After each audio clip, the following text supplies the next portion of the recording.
Silip natin sa inyo guys. Ang gagawin natin. No? Yan ay cylinder ng C15. No?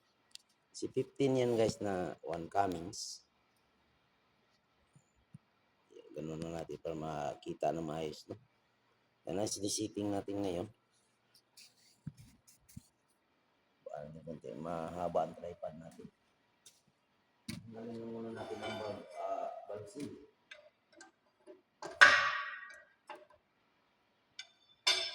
Hirap tanggalin ang valve seal kasi maliit din masikip.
Hindi natin ubusin kaya parang may inulit ang kasama dito.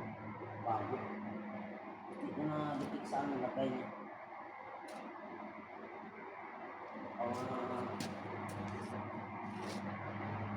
Tanggal ko yung bago. Ngayon.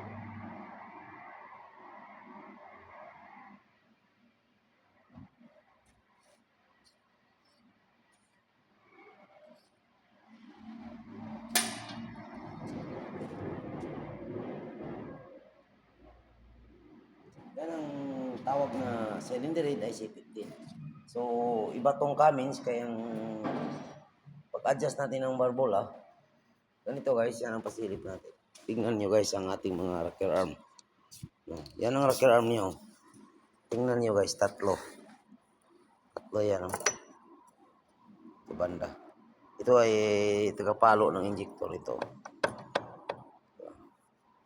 Hindi ko na isa-isahan pag-explain.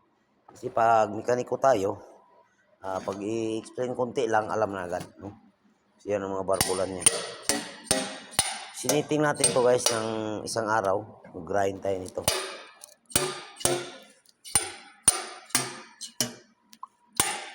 So, okay pagka-sitting guys. Maganda makita nyo ang tunog, no?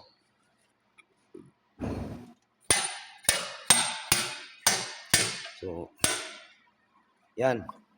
Matapos natin yan, kabit na natin. Ito pong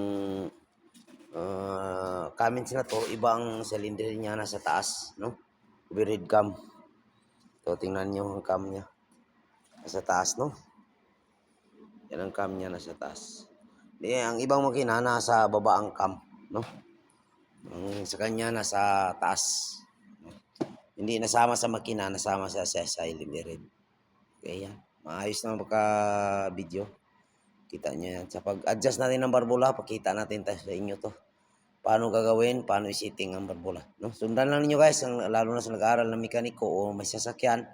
Merong makina, may makuha kayong aral guys. No?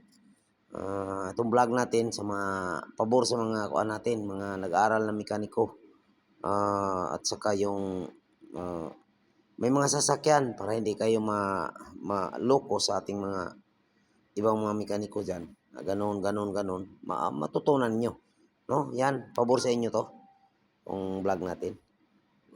At di na natin patagalin natin vlog, video. Huwag kalimutan guys, mag-like and follow, share kayo guys. Okay? Okay guys, bye-bye na tayo guys.